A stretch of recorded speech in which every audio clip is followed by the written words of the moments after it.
Modèle de rédaction pour démontrer avec des angles. Donc là, au sein d'un exercice, nous allons faire des démonstrations pour que vous ayez des modèles pour pouvoir après faire d'autres démonstrations dans des exercices. Donc là, on a une figure un peu complexe, vous voyez, où il y a beaucoup de points pour pouvoir nommer tous les angles. Et on aimerait bien trouver les mesures des angles qui sont notés par le A, le B, le C, le D, le F et le G. Voilà. Alors, première démonstration, on aimerait trouver une mesure de l'angle A. Donc on le voit, il est ici sur la figure, là. Donc là, on a le droit d'utiliser tout le vocabulaire et les démonstrations sur les angles qu'on a vus. Alors cet angle, il faut que je vois après tout ce qui est codé sur la figure. Donc là, il y a un angle droit ici. Donc ça veut dire qu'ici, il y aurait aussi un angle droit. J'ai un angle de 34 degrés, je cherche l'angle en A. Ici, on a des angles qui sont complémentaires, adjacents.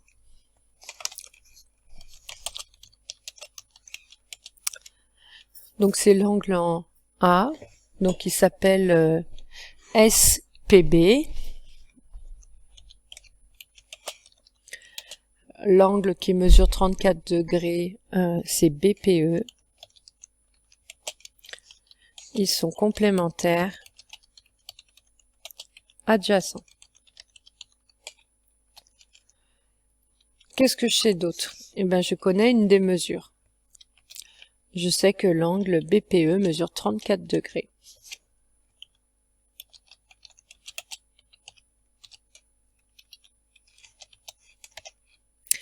Alors, je ne vais pas redonner la définition d'angle complémentaire. Je vous rappelle que deux angles sont complémentaires si la somme de leurs mesures est égale à 90 degrés. Donc là, je vais simplement utiliser la définition. Donc on dit qu'on va utiliser la définition d'angle complémentaire et adjacent. Je sais que SPB plus BPE c'est égal à 90 degrés. Ça, c'est la définition d'angle complémentaire. Et en plus, moi, je sais qu'ils sont adjacents. Donc, SPB, c'est celui que je cherche. BPE, je sais qu'il mesure 34 degrés. Donc là, on est encore la petite étape où c'est ma balance en équilibre.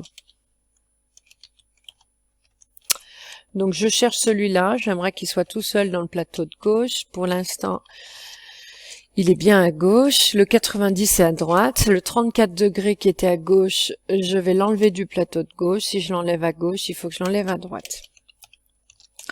Donc là, on obtient une soustraction avec retenue. Donc je peux pas faire 0 moins 4. Hein. Donc on part du 34 et on fait le complément par 90. Donc de 34 pour aller à 40, il manque 6. De 40 pour la 90, il manque 50. Donc on trouve un angle de 56 degrés. Donc la première démonstration est terminée.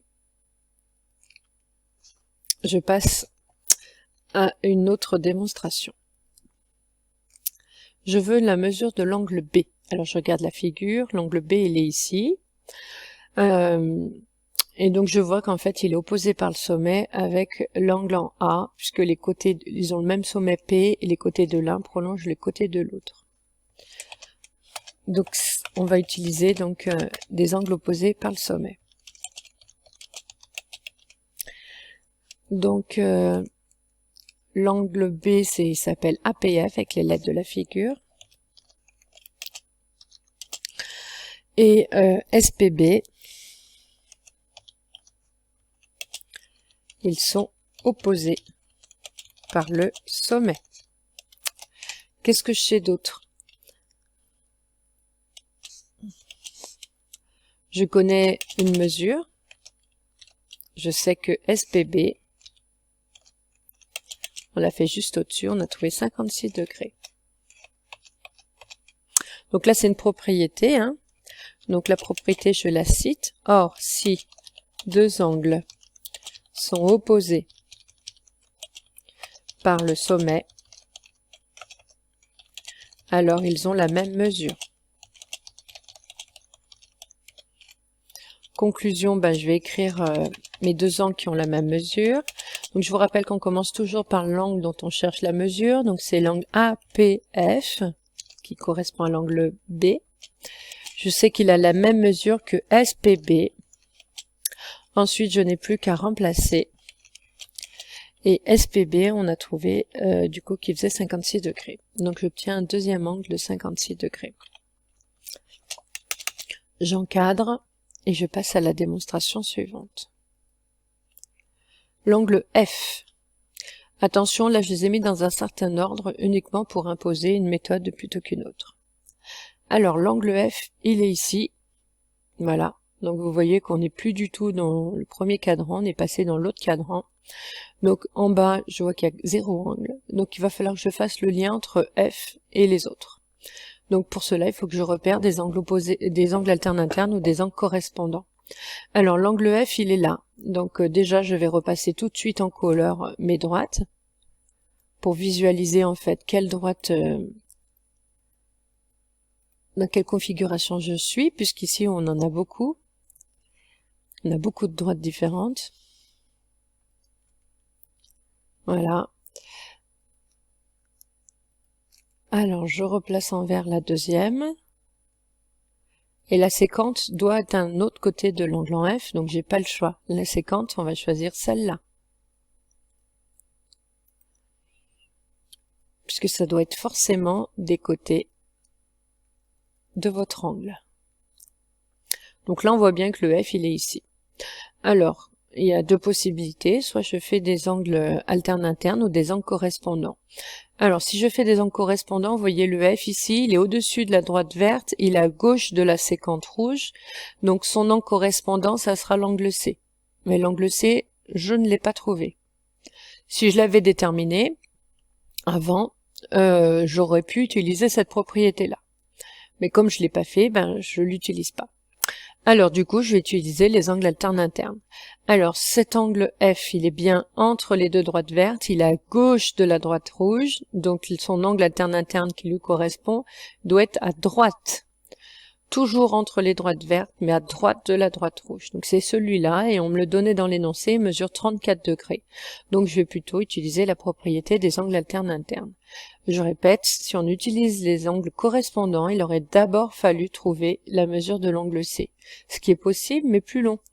Alors je l'ai pas fait ici parce que l'angle C, c'est un angle opposé par le sommet à l'angle de 34 degrés et qu'on a déjà un modèle de rédaction d'angle opposé par le sommet, donc ça n'avait aucun intérêt de le faire deux fois.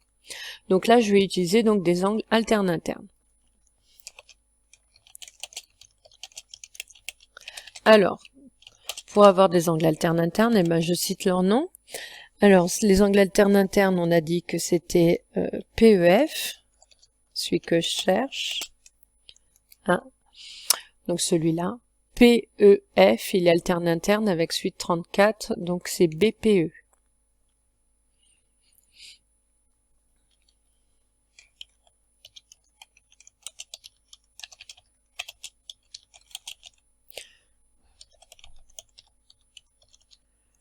Pour utiliser la propriété des angles alternes internes, il me faut des droites parallèles. Alors elles le sont parce que c'était écrit ici. Donc je vais simplement faire un copier-coller. Les droites AB et CD, donc c'est bien les deux droites vertes que j'ai mis, elles sont parallèles. Troisième chose, il faut que je donne une mesure que je connais. Donc ici, je connais la mesure de celui-là.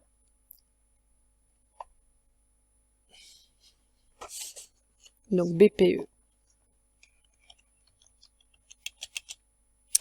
Et donc ça fait 34 degrés.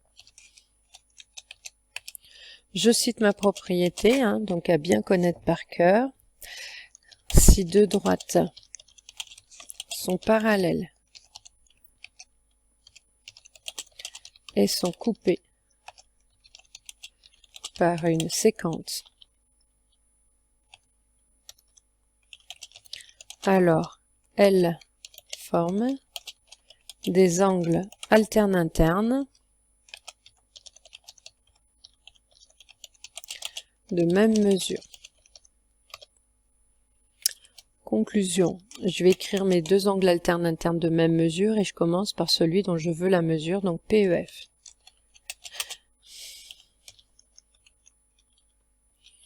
et PEF, voilà, et je remplace, on obtient 34 degrés. Alors je pense à une autre démonstration, je veux l'angle D cette fois-ci. Je regarde la figure, je veux le D ici. Alors je pourrais faire la somme des mesures des angles pour trouver ici que la somme fait 180 degrés. Ou alors je peux utiliser des angles, alors je pourrais utiliser des angles alternes internes. Donc il faut faire attention ici, par contre, vous voyez que là j'ai mes deux droites vertes, mais l'angle en D, on change de séquente. L'angle en D, il est à droite de la séquente, il serait à gauche. Donc je pourrais utiliser la propriété sur les angles alternes internes, mais je viens de l'écrire à l'instant, donc je vais pas faire le même modèle. Donc il me faut une autre rédaction. Donc ici je vais utiliser les angles correspondants. Donc l'angle correspondant à l'angle D, c'est l'angle A. En fait, ils sont correspondants tous les deux. Alors ma séquente, comme je l'ai changée, je vais changer de couleur. Je vais mettre une autre couleur pour que vous puissiez vous y retrouver. Voilà. Donc bien faire attention aux figures complexes. Hein. On va la mettre rose, comme votre fluo. Hein.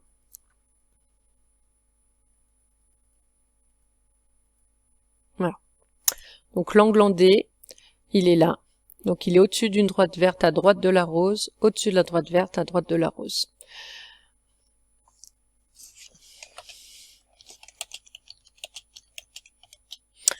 Alors l'angle D, c'était PFE et SPB, on a dit qu'ils étaient correspondants. Ensuite, pour utiliser la propriété sur les angles correspondants, il faut des droites parallèles. Donc les droites vertes, elles n'ont pas bougé, hein, ce sont les mêmes. Et la troisième chose, donc, c'est de recopier une des mesures qu'on connaît. Donc on connaît SPB, c'est le petit a, ça fait 56 degrés, on le sait depuis le début.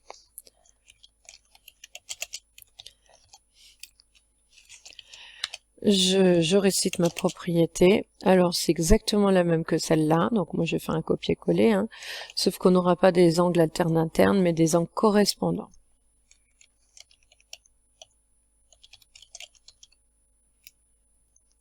Donc dans ma conclusion, je commence par l'angle dont je cherche la mesure, donc ici c'est PFE. Du coup il a la même mesure que l'angle SPB. Et ensuite je remplace. PFE mesure donc 56 degrés. J'encadre mon résultat et je passe à la démonstration suivante. Alors, passons au dernier angle, l'angle E. Donc si je regarde la figure, il est ici. Alors je ne peux pas utiliser donc les angles alternes internes puisqu'on voit tout de suite qu'il est à l'extérieur des droites vertes. On pourrait penser à la propriété sur les angles correspondants. Donc je cherche l'angle correspondant à E. Donc l'angle TFE, c'est mon angle en E. L'angle qui lui correspond, ça serait celui-là. Donc il n'est pas tracé sur la figure, c'est FPB. Mais du coup, j'aurais deux démonstrations à faire, puisqu'il faudrait d'abord trouver la mesure de FPB en faisant un petit calcul, puisqu'on connaît le 90 et le 34 degrés, et ensuite faire la démonstration pour les angles correspondants. Donc c'est possible, mais comme j'ai déjà un modèle de rédaction pour les angles correspondants, faut trouver une autre méthode. Et donc ici, on voit en fait sur la figure que l'angle E et l'angle D, si je les réunis, ça forme un angle plat. Donc ça, c'est la définition d'angle supplémentaire adjacent. Donc c'est la démonstration qu'on va faire maintenant.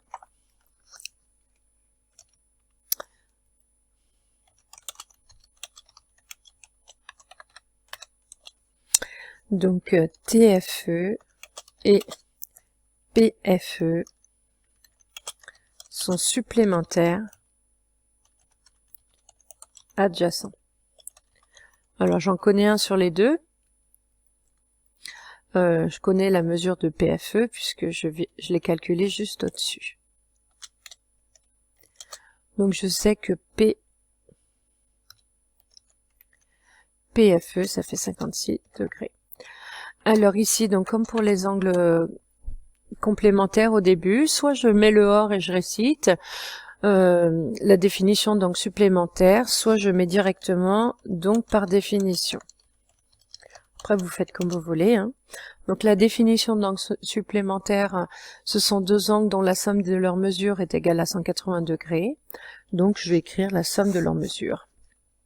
Donc TFE plus PFE qui est égal à 180 degrés. Ensuite, je remplace par la mesure que je connais. Donc TFE, je le connais pas.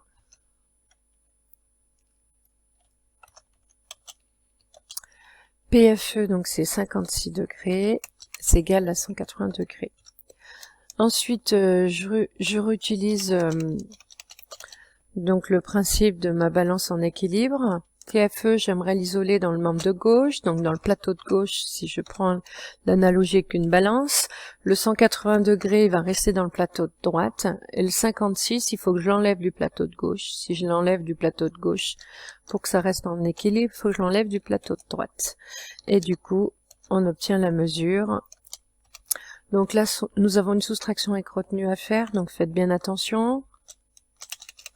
Je peux pas faire 0 moins 6, donc on part du 56, je m'arrête à la dizaine supérieure, donc à 60. Pour la 60, il manque 14, donc ça se termine par un 4. Je suis à 60, je vais à la 80, il manque 20. Je suis à 80, je vais à la 100, il manque 100. Donc on obtient un angle qui mesure 124 degrés. Alors, le premier exercice est terminé, on va passer au deuxième. Donc, on a cette figure. On aimerait bien montrer que les droites D1 et D2 sont parallèles. Donc là, j'ai toujours les droites qui sont mises en vert. J'ai ma séquente qui est dessinée. Donc ensuite, il faut que je regarde quel autre renseignement j'ai pour voir si j'utilise des angles alternes ou des angles correspondants. On me donne deux mesures d'angle, celui-là de 54 degrés pour l'angle GCF et celui-là pour CDE qui fait 54 degrés. Ce sont des angles correspondants puisqu'ils sont tous les deux au-dessus des droites vertes et à gauche de la droite rouge. Ils ont la même mesure, donc je vais pouvoir utiliser la propriété.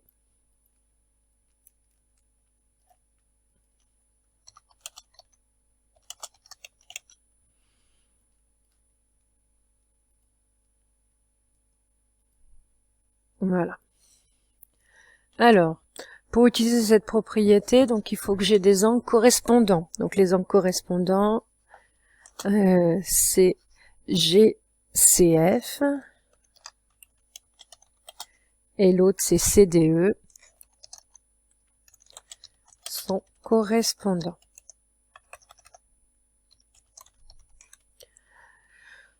Si je veux utiliser la propriété, elle me dit qu'il faut avoir une paire d'angles correspondants de même mesure. Donc il faut que je donne la mesure de ces angles et que je marque qu'ils ont la même mesure. Donc GCF, il mesure 54 degrés et CDE aussi. Donc on a bien la mesure de GCF qui est égale à celle de CDE.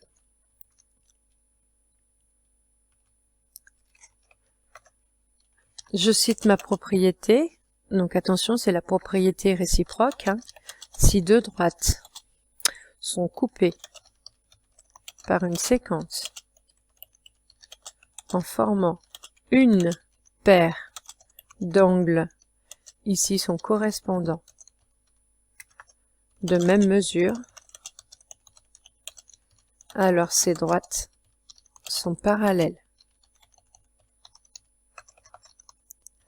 Conclusion, mes deux droites sont parallèles, donc c'est les droites